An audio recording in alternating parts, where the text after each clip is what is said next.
Bien qu'assez théorique, ce cours est fondamental.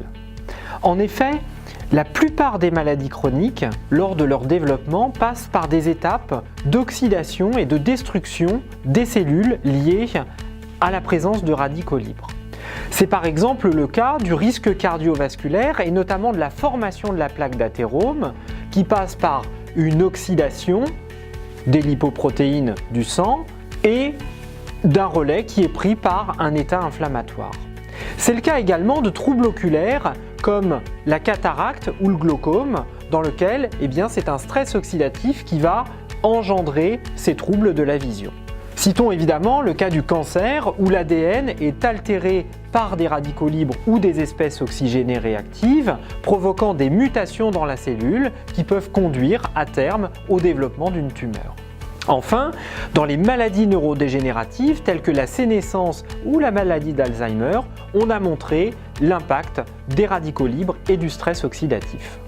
Alors pourtant, nous produisons chaque jour des quantités très importantes de radicaux libres et on a plusieurs organes ou systèmes qui fabriquent quotidiennement des radicaux libres. C'est par exemple le cas du foie, du système immunitaire ou encore de la mitochondrie.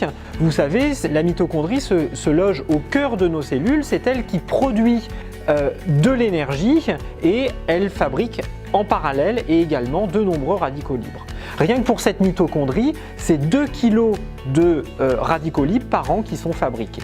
Alors si notre organisme ne s'oxyde pas, c'est parce que nous avons un certain nombre de systèmes de défense enzymatiques et antiradicalaires. L'objectif principal de ce cours sera de comprendre le stress oxydatif et plus particulièrement ce que sont les radicaux libres et les espèces oxygénées réactives, de comprendre le stress oxydatif à proprement parler, c'est-à-dire le déséquilibre entre les pro-oxydants d'un côté et les antioxydants de l'autre, et puis évidemment de comprendre les conséquences cellulaires d'un déséquilibre entre ces pro et ces antioxydants.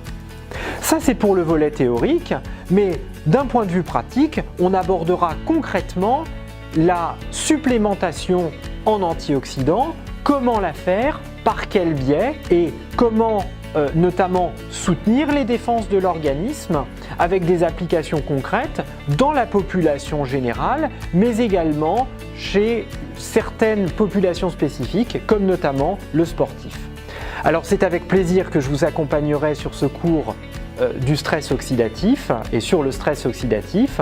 Alors à vos cahiers, à vos crayons, à vos tablettes et à vos ordinateurs, c'est parti.